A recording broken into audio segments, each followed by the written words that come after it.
Hello, this is Carmen, and I've decided to record the first part of our lecture on mood disorders. This spans actually 2 weeks, so we're going to continue our conversation next week.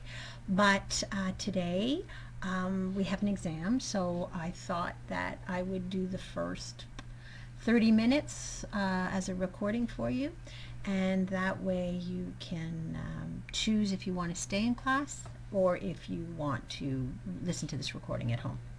So we're going to talk about mood disorders, and it'll be, as I said, quite expansive because there's lots to be said. All right, let's go on to the next slide. How come it's not advancing? Hold on. Enter. Sorry. Got it. Okay, so what are mood disorders? They're actually called sometimes mood disorder, sometimes they're called affect disorder. And if you remember when we did our MSc quick in our second class, we talked about mood being a pervasive, and sustained emotion that colors the person's perception of the world. This is what the individual reports about his or her prevailing emotional state. So they would be saying to you, I feel really down, I feel really depressed, I feel under the weather, I feel like there's no hope, those kinds of comments. So that's mood. Whereas affect is the emotional responsiveness that you notice. So it's inferred by facial expressions, what the vocalizations, how the person speaks. So if they speak very soft-spoken, very slowly, those kinds of things, and their behavior, so their mannerisms, the way they move, if their mannerisms are appropriate to what they're saying, those kinds of things. So we use the term mood disorder if we're describing sort of what a person says, and then affect is what we see. So it's really a perception, a perspective that gives us these two names for the same group or cluster of mental health concerns. It is a pervasive alteration in emotion and mood that results in depression and in mania. So we'll speak about all the whole full gamut of emotions that the human can experience. What happens though with these affective issues, the person starts to have difficulty with their life experiences. It causes them to self-doubt, to feel guilt, to feel anger, inability to work, maybe their motivation. They can't seem to get engaged and excited about things and study and move forward or anything like that. So it interferes with life. And relationships, hugely with relationships. There are different categories of mood disorders. Depression, which is often unipolar, and I'll explain that with a diagram what I mean by that, but that a person experiences just the depressive state or the down state or the low state of emotion. Whereas a person can also have bipolar, which means that their emotions go from low to very, very, very high. Equally, both extremes, incredibly euphoric, can also interfere with your life just as readily as very low can. So that's basically your bipolar, so two ends of the spectrum of emotion possibilities of the human condition. Seasonal affect disorder, or SAD, is based on time and light. And yes, definitely in northern climates or northern hemisphere countries, we have this phenomenon when the seasons change and we have less daylight. Many people become affected by that, and it colors their mood and their affect, and so therefore they are depressed by virtue of not having sunlight. I think I've spoken about what the mood is. As I said, mood is the pervasive and sustained emotion that colors one's perception of the world and how one functions in the world. And mood disorders are considered recurrent disturbances or alterations in mood that have psychological and behavioral impairment, and we'll break that down. And alteration in mood does not necessarily attain an alteration in thought or perception. It could, especially in the case of mania, it could have that, but it does not necessarily have that. Extreme ends of the experience, so very, very, very, very depressed, you can have alterations in thought and perception, or at the extreme end of mania you can. But typically for most people, we don't see alterations in that, in our thought and perceptions. Okay. So, unfortunately, many Canadians suffer from mood disorders. It's estimated that 3 million Canadians report experiencing major depression at some point in their life. Thank you. It affects twice as many women as men, and we'll look at that epidemiologically and why that might be a little bit later when we look at theories of mental health and as it pertains to depression. There is often a comorbidity associated with depression. There's other psychiatric or substance-related disorders also. So we might see, for instance, eating disorders. We might see substance use, addiction, along with, and often these other disorders dovetail as the person is trying to cope with depression. So once we might see the more obvious addiction problem, but when we start working with the person, we realize that actually underneath the person has been self-medicating, and that's how the addiction kicked in. And they're self-medicating basically because of a depressive issue. Much like what we learned last week about anxiety as well. So we always have to be open to the full gamut of this person's experience. It is not related to race in any way. We see depression across, and we see bipolar across the spectrum, across age, across race, across religion, across the human condition. It just is there. However, culture does influence how a person expresses or communicates their symptoms, and that's kind of important because, you know, what Canadian who grew up here might consider depressive symptoms might not be exactly the same for a person who's perhaps Asian from Japan. Because there, in their culture, it might be that you cannot express that you are down or that you are unmotivated or unable to act and move on, take action. So in those contexts, perhaps depression takes on a different form where a person becomes more agitated or more angry or more violent or different things. So it depends. It really, really depends on the culture, on how that's expressed. It also comes out that men and women show depression differently. Men are much more prone to show depression as agitation or anger than women. Women don't. Women do the more classic demonstration of depression, whereas with men, and especially younger men, who are kind of taught socially that you got to be a tough guy, they express their depression more as anger, getting in trouble with the law, perhaps rough and tumble fighting with people, maybe relationship violence within a relationship, and those kinds of things, because they're fundamentally depressed, but this is how they express their depression, as anger. There are many risk factors. Family history of depressive disorder, there seems to be that, and we'll look at theories that explain why that might be. Obviously, if one has a lack of social support, that's going to have a huge impact. If you just feel like, I can't get through school, I can't afford this, I can't manage, and you're carrying all these burdens yourself, and you can't turn to family or friends or counselors or peers, then the experience of depression will be that much more set and more difficult to go through. So being down is understandable in light of life stresses, but not having a support structure might be the tipping point that puts you into depression. As I shared, concurrent substance use is very common. So if alcohol, which is a depressant, is being used, or certain medications that do the same thing, that plays out as well in depression. Stressful life events have been are often the trigger for depression, and often the trigger for mania the first time. Afterwards, not so much, but the first time for sure. Medical comorbidities as well, living an experience of a chronic illness, chronic pain, chronic poor outcomes for your health issue, or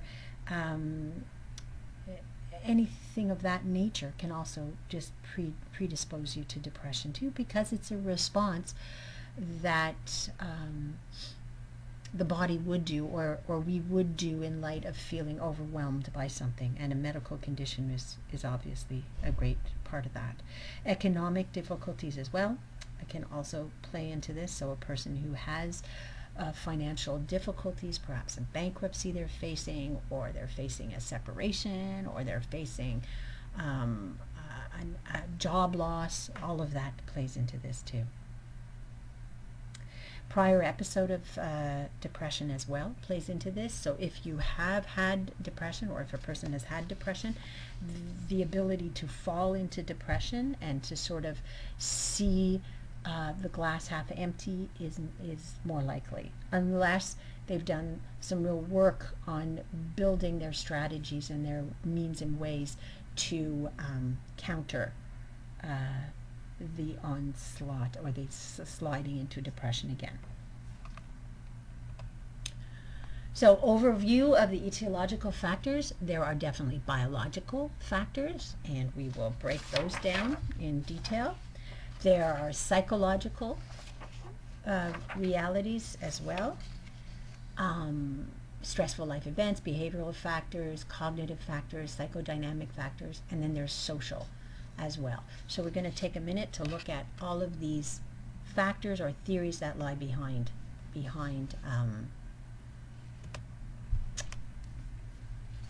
what causes depression. Okay, just post this forward here.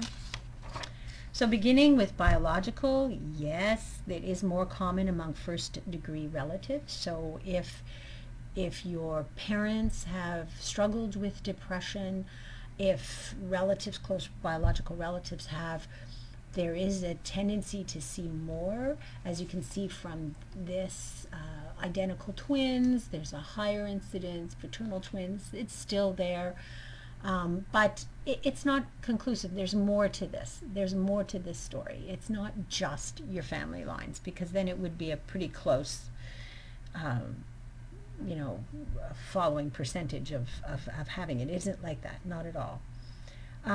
There is a stronger association, though, with familial tendencies. So how one dealt with stresses, and how one dealt with trauma, and how one lives through experiences in the family, that also plays into this. So there's a lot about sort of the epigenetics now that's coming out. So it's genetic, but it's also the environment, and all of that plays together to show the incidence being higher of within the family context. It's because of the way we've learned to deal with our issues. Sorry, I just want to move this slide forward and enter. Sorry, I can't seem to find my cursor. Where did it go? Just a sec. There it is. So sorry. Okay, so biologically, neurotransmitters. Okay, we absolutely know that low levels of serotonin have been associated with depression. Studies have shown that. Serotonin modulates our sleep, our appetite, our libido, our ability to deal with irritability. So it makes sense that serotonin is part of this story. SSRIs and medications have also shown by trial and error that they seem to also impact mood by making the mood better over time. Dopamine also is part of this story. Dopamine, especially high levels of dopamine, have play into the manic experience. So they also affect our mood and our affect. Having low levels of dopamine has been implicated in depression as well. GABA is also part of this story. GABA plays a role in stress regulation, and having it overused. So if you're constantly in contact with stress and the GABA is trying to mitigate the issue, there's some studies that look at perhaps it gets spent over time, that the constant stress in your life, living with the issues that you're living with, is actually is leaving you now in a depressive state, because GABA is just not giving you that feeling of well-being anymore. So that's part of that one. Neuroepinephrine, well, that plays a role in terms of your ability to modulate attention, and so not basically changes in norepinephrine levels or ability to reuptake, that plays its place in saying that this person becomes apathetic, withdrawn, not interested, not engaged, all hallmarks sort of depression. This kindling idea is actually plays more of a role with mania, but there's some studies that show, they're actually Canadian studies, that show that the first time a person has a manic episode, it sort of happens without obvious triggers. Usually it's fairly abrupt, it has a beginning and an ending, but over time what happens is a person, or excuse me, the first time it has sort of triggers, we can usually find something that happened possibly at that point in time. Some stress, somebody, a new job, a new environment, a new school, going away to school, any of those kinds of issues. But after a while, the mania can happen that it happens without any significant cause, and it's said to be the episode itself triggers the next episode. That's sort of that kindling idea, much like what happens with seizures. They're sort of low under the surface and then suddenly they kick in, and that low under the surface moves to a lower and a lower state with time. And so that's some of the ideas about kindling. Not really well established, but there is some talk about maybe that plays a role as well. This is a whole new, the psychoneuroimmunology is a whole new area of research that's coming out that is showing quite promising ideas. Looking at that, we have cytokines, which are chemical messengers between our nerve cells and our immune system.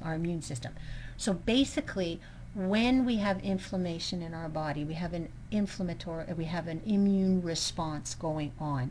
It affects our sympathetic nervous system as well, putting us in a guard situation or a protective situation. And so what happens basically is there's this belief now that these cytokines mediate and control immune and inflammatory responses. And these responses might be part of the issue.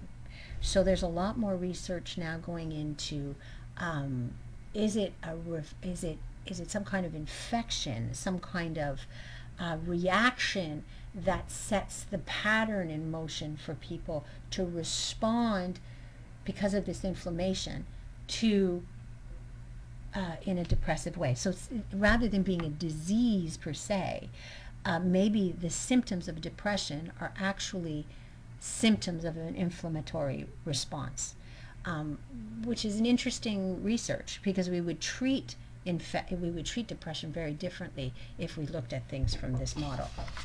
Just okay. Then endocrine. So biologic endocrine systems, that also is being shown. I mean, no questions, no thoughts there, that, elevated levels of stress, hormone cortisol, will have impact on our mood and will be spent over time, leaving us depressed, right? Because we can only do it for so long. If we have any malfunction in our thyroid gland, that also impacts our mood. And any dysregulation in the release of growth hormones will also impact. So there's a lot of research that's showing that. So depression has been associated with dysfunction of the endocrine system. And these are specific examples. So there's something there as well. Another model that we've already talked about when we talked about anxiety really briefly is the Diathesis stress model. So the more we're exposed to stress situations, that has an impact on us. Basically, we have a vulnerability, genetic inheritance, biological predisposition, neurotransmitter changes, maybe less serotonin, more dopamine, whatever's going on. Our learning experiences, all of this together, along with environmental stressors, which for one person, hey, the test is no big deal, but if you put your vulnerability in the picture together, you get a psychological disorder. Does that make sense? You could put them together and then you have implied. So it's an interplay between biological and life events. Psychosocial stressors and interpersonal events can trigger neurophysical and neurochemical changes in the brain. That is being shown time and time again now, very powerfully. Early trauma, for instance, may result in the central nervous system releasing way more corticosteroids, and that has changes on the hippocampus, and that leads to overall neurological loss and a sensitivity to levels to further depressive cycles. So it goes on and on and on. So that's an important part of this story as well. Okay, other ideas about sleep. Other ideas and other theories are obviously the importance of biorhythms. We already talked about our circadian, not our circadian, but our SAD and sort of our relationship with the environment and the sun and the seasons. That's definitely plays a role, but also our sleep and our biological rhythms also play. There is a relationship between sleep and depressive illness. It is complex though, because we can't really pinpoint the chicken and the egg in this story. Depression may cause sleep problems, but sleep problems also contribute to depressive disorder. So what I can say is that sleep is fundamentally important on both ends of the equation. You have to sleep. Sleep changes a person who is depressed. We definitely see increased duration and intensity of REM sleep with people who are suffering from depression. So it changes the quality of our sleep, and since it changes the quality of sleep, it changes how our body then responds as well in the waking hours, because if we haven't had the non-REM sleep, we will not have that sense of restedness. If we don't have that sense of restedness, it's so much harder to engage and be alert and attentive in the day. I've already talked about the seasonal affect disorder. Also, studies have shown that extensive bouts of insomnia, so not having the sleep that we need, having difficulty because we're worried about things or we're very depressed and we don't sleep, have also been linked to manic episodes and to bipolar 1 disorder, which we'll talk about. So definitely there's a lot to that. Psychological factors, how we see the world, the kind of sort of our perception of the world around us also plays a huge impact in this. Are you the kind of person who sees the world from the perception of the glass is half full or half empty? That plays a role. The person who sees things in a more positive way or half full way has a more protective sheath over them, in a sense, to predisposing towards depression. They will just naturally see things a little more positively and not get sucked into the sort of the cycle and not necessarily have the neurological responses that somebody who sees things half empty. A person's thoughts will result in the underlying emotion, and that's been shown again and again. Already back in the 90s, Beck was doing his research where he was able to show that automatic thoughts, the thought that first pops into our head, colors the mood, colors our emotion, colors our behavior, and that's basically the premise of CBT. And so these automatic thoughts, if we see things or interpret things from a place of anger or hopelessness, I'll never be able to do well in this course, I'll never be as good as I wish I could be, or whatever. If you already have that, it leads to illogical thought processes, which then pan out in emotions, which are more negative. So controlling, if we look at it from a psychological premise that actually depression is starting from a psychological place, the way we perceive the world around us in the first place, then we would obviously care for people differently, or we would help people differently, based on that premise. So it's not just about the drugs, it's about, which would change the chemistry of the brain. This changes the way we cognitively think about something. So I'm going to take you through this because CBT is really important. Many studies show that CBT is probably the first line. Even though we use drugs a lot, it's a lot easier, it's faster, but drugs alone don't necessarily take the edge off depression. But CBT is seen as more a way that it's a strategy and a way of thinking and changing the way we think so that the depression doesn't set in later. Like it's a way of protecting you, protective factor for the future. As I said, the thoughts, so the way we think affects how we feel and how we act. That in turn makes us have certain emotions, because if we think positively about something, oh yeah, I can pass this test, well, then you will have a sense of well-being. If you think I'm never going to pass this test, then you'll have a negative cycle happening, and that changes your behaviors. If you think you have a kicking chance of passing a test, the way you study and the way you engage with the material will be more positive, and you will probably have better outcomes. If you engage with the material in a way, well, I'm never going to learn this, look at these chapters, this is way too much, I can't do it, you've kind of set yourself back already from the beginning. And so that's what CBT tries to do. They want to break the cycle of thoughts to emotions to behaviors.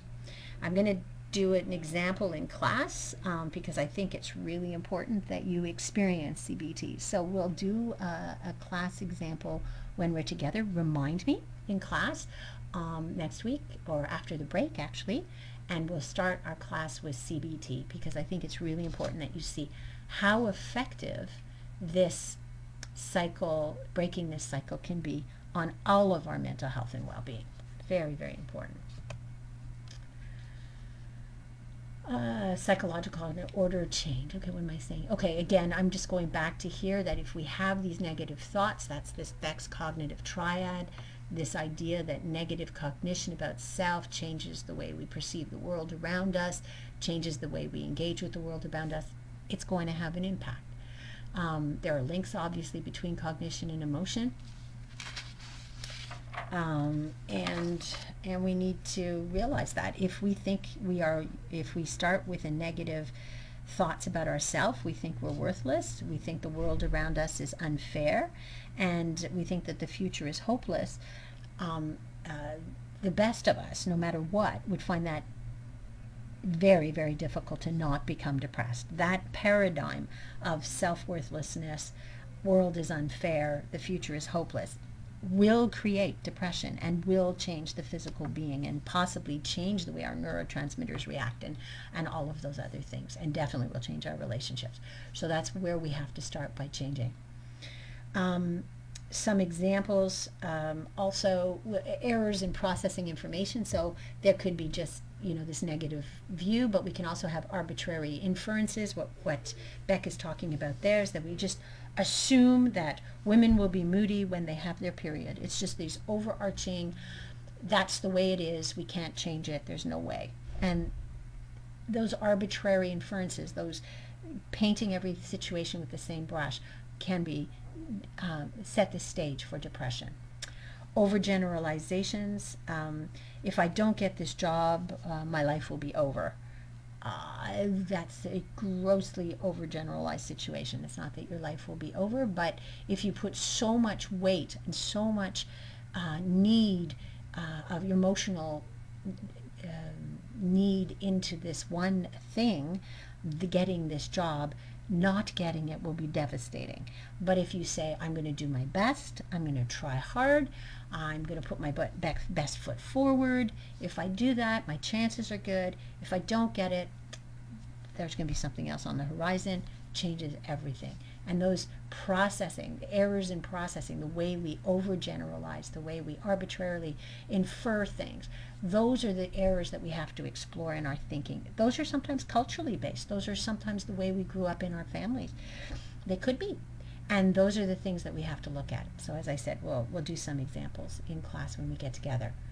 Early childhood experiences, well, if we've had experiences where it's been negatively reinforced, we've been told that we're useless, we're not as good as our sibling, we're not capable of doing things, we're a girl, we should never try, whatever the story is, that creates a negative schema.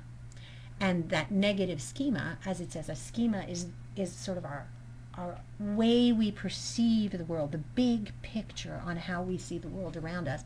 Well, if it's negative, that gives us automatic ways of thinking. It just sets the stage. And that can lead to depression. We don't see an out. We don't see another way of being. And so that sets the stage. So there's lots to the psychological. There's a lot to that in this story. Stressful events also implicate our psychological. Stressful events have strongly linked with the onset of mood disorders. The first depression is often set with, if we look at the person and we ask them, is this the first time you've experienced this? What's going on in your life? We often hear, about other things that are going on, and loss of job, loss of significant relationship, death of somebody, those kinds of things. What's important is that we realize that, and we help the person process those events, because if they're not processed properly and we just sort of say, hey, have a stiff upper lip, yeah, parents die sometimes, no, whatever, then we set the stage for that rekindling kind of stuff to happen. We set that stage for this low stress, constant wear and tear on the person, which then further makes them more vulnerable to the next insult, which might not be a big deal. I had a car accident. Okay, I got through it, I lived through it, but that's then the issue, that sense. I didn't lose somebody like I did the first time, but now that causes me to be depressed. I'm unhappy with my boss, my performance appraisal. I didn't lose my job, but I'm unhappy with it, and that sets me off into a negative spin and sets me into depression. So that's really important that we explore those. The context and the meaning of the event are much more important than the exact nature of the event.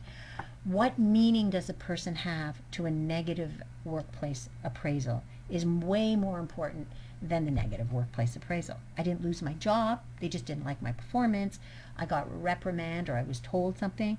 For some of us, okay, that would sting, but it wouldn't put us in full-blown depression. It would motivate us to change. But if we understand the context and the meaning that this is yet another loss, because my work is my world, it's everything to me, that's very different. And so we have to know that.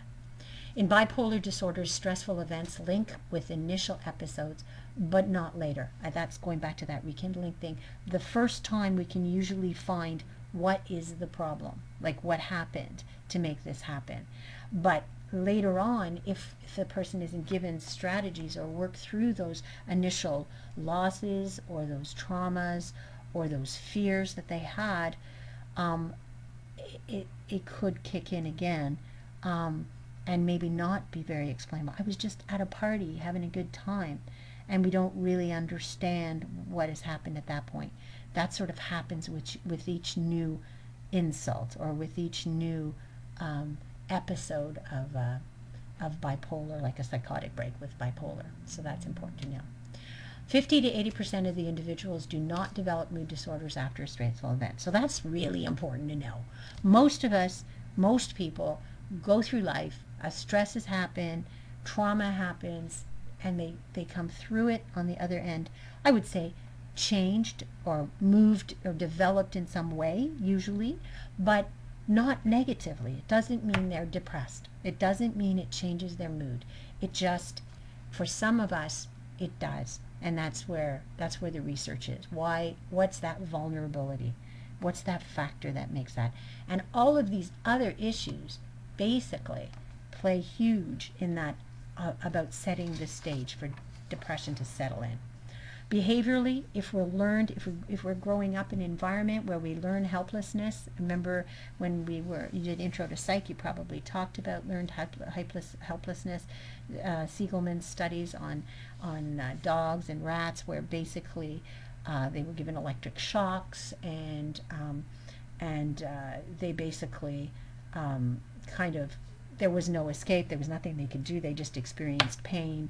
And then even afterwards, when things were changed and things were positive, it didn't change them, because that's the way life was. Life was always hard, life was tough, life had no joy, there was no pain relief, so therefore it's just carried through. So that's important. So if you're growing up in an environment, or somebody grows up in an environment where they lack positive reinforcement, they're just always sort of shown that they can't control their environment, they have no input in their environment, they're basically have no control on their position, or they're impotent to take action, they can't, it's just the way life is.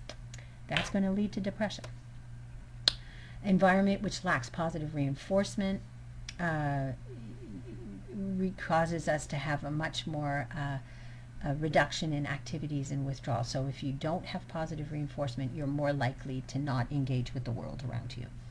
And that's one of the symptoms of depression as well. Okay. Positive reinforcement for the depressive role. Oh, and this is another thing too, is even looking at reinforcement. If a person is growing up in a family or in a situation where the only time they're noticed is if they're sad or depressed, or if things are going poorly, or families only talk when bad things happen, that can also sort of breed an environment where being depressed is better than not, in a sense. So again, that's been shown in the research too, especially with young children. Psychodynamics plays a role as well, so that's going back to Freud's work. So depression being rooted in early defect in attachment with somebody, a significant person, a mother, or there was a loss of a parent, can have an impact later on developing depression. Because that significant relationship, other things in life, other relationships that you developed later, can trigger negative cycles, or seeing the world as a dark place or not good, because there's a fear of losing that significant other. So if your mother died when you were very young, and then you have other relationships with other people, then you don't want to invest your emotional energy into that new relationship, because there's a fear that you're going to lose that relationship as well. That's sort of the psychodynamic explanation. So there's a fear of getting close to anyone else, fear of getting close to a teacher or a significant relationship. Okay. So that's sort of the cycle. Any present event involving loss reactivates the primal loss, though that's that issue. So any current issue make a person regress, so that's going back to those maladaptive coping mechanisms, to that childhood trauma. So that's what psychodynamics basically would say. But there are lots of positive factors, and I think that's, the research is definitely showing that.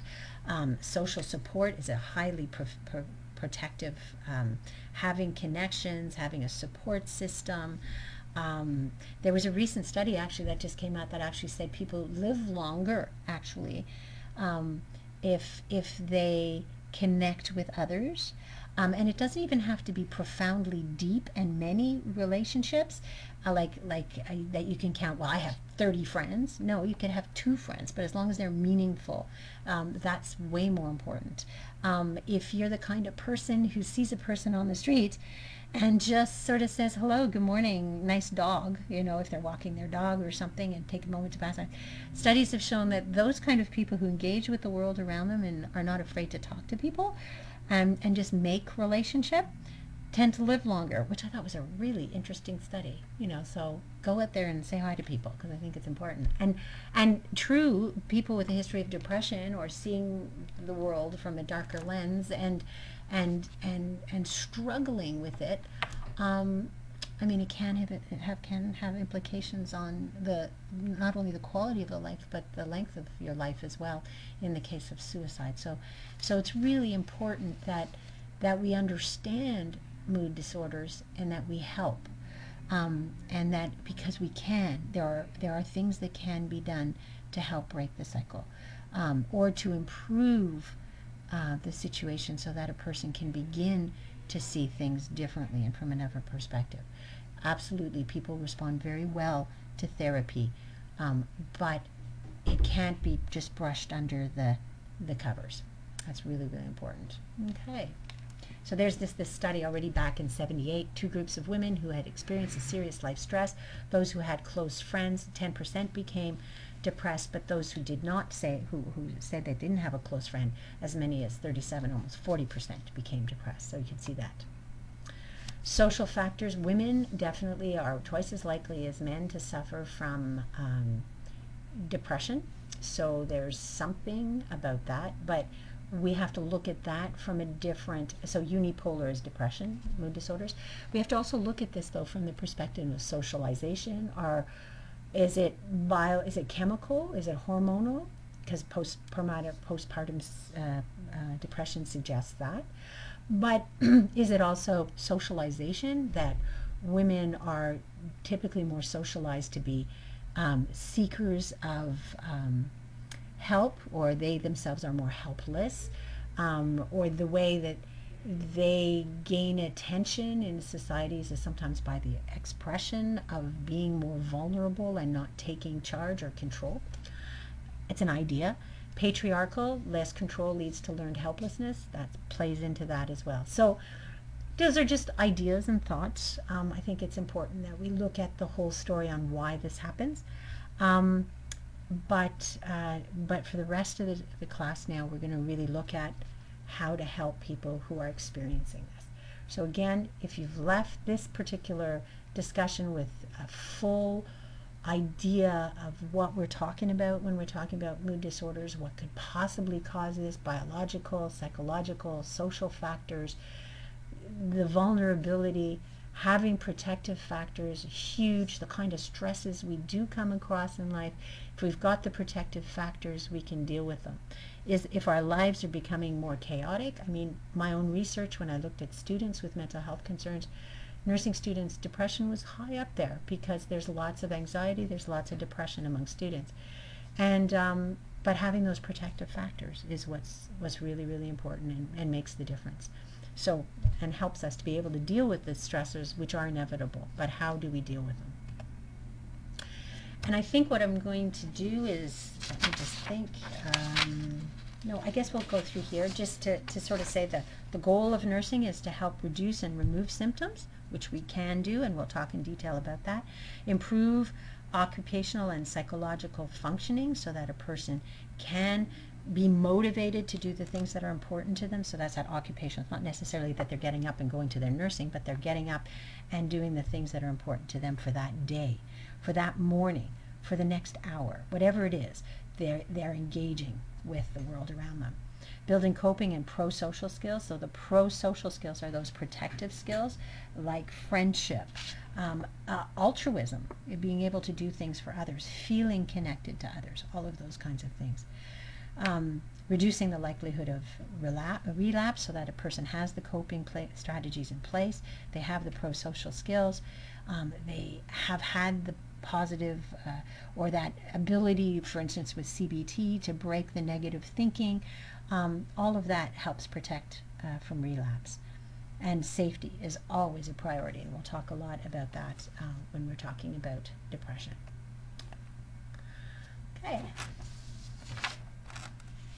Okay. Nursing. I'm wondering if this is a good place to stop.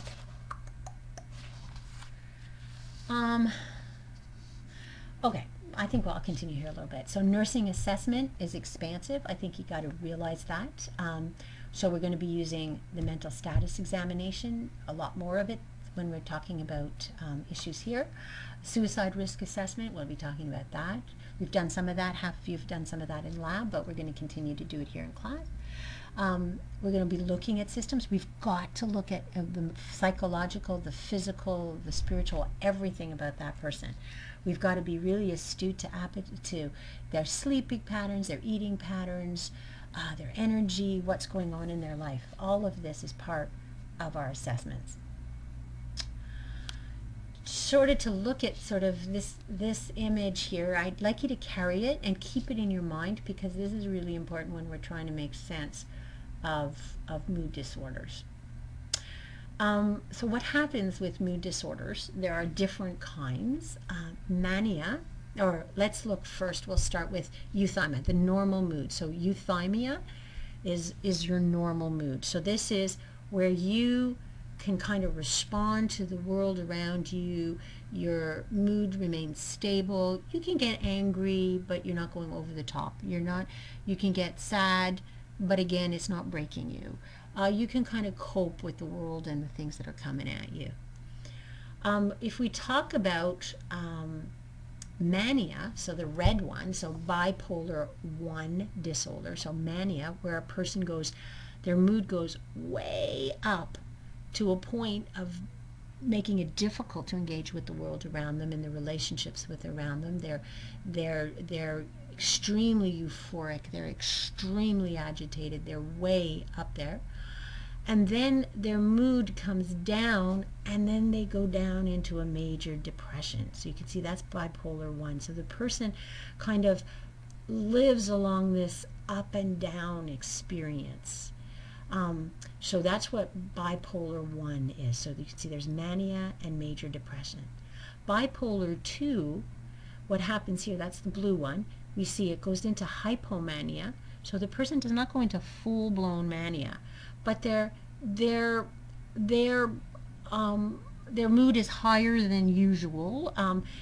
They're a little bit, well, not a little bit, they could be more, their emotions are more intense than it would be in the normal situation, but they're not to the point of mania where they're at risk of psychoses. So that's sort of hypomania. And then you can see that this goes down, but they do then come down from that place, go through a normal phase, and then drop into a major depression. So this person has hypomania, but can also have major depression. So that's bipolar 2. Cyclothymia is the purple, and you can see this person has higher than what they would feel would be a normal response to a situation, and lower than what they feel would be a normal response to a situation in terms of their mood. So this makes it difficult. They have good days and bad days, but their good days are a little bit too good, and their bad days are a little bit too bad to make them feel uncomfortable. That's basically what cyclothymia is. So sometimes this person responds really well to CBT and those kinds of things, and sometimes if it's debilitating for them or uncomfortable for them, they might choose to use medication or something like that, or therapy. But sometimes it's just the way that person is. So it doesn't necessarily, it's not necessarily as debilitating as others, but if it is for that person and it's making relationships difficult, it's making their ability to engage with the world and find joy difficult, or making them feel out of control, then they might choose to find a way to therapy. This thymia, as you can see, is sort of a person who kind of goes up and down, but they're always lower. Their mood is always lower. And this thymia, this person is not in a major depression, but they always they always sort of see things through gray glasses. They're always sort of in a state of depression in some way, but not to the point of major depression, which is totally debilitating. Typically, this diagnosis happens if a person has had it for about 2 years. We kind of follow a person to see how exactly to respond.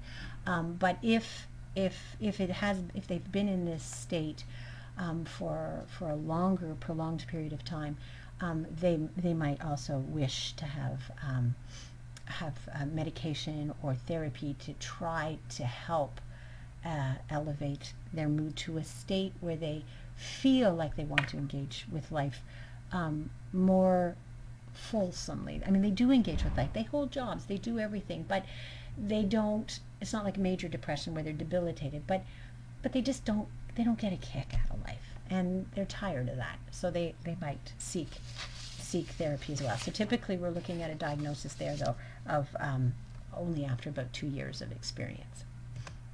Okay, I think at this point we will stop and we will begin to understand the lived experience. I'd love you to watch this video where you can start to sort of get the sense of how we experience depression differently at different times in our life. As I said, women are twice as likely to experience depression. However, there's a whole lot of stigma associated with depression. 54% of the population still believe that depression is associated with personal weakness, so people do not come forward and they suffer in silence, and that's such a tragedy.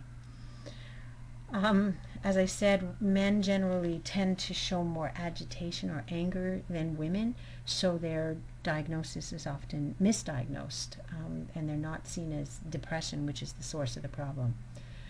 Children can also be depressed. Children often pretend to be sick. They refuse to go to school. They cling to a parent, or they worry that a parent might die.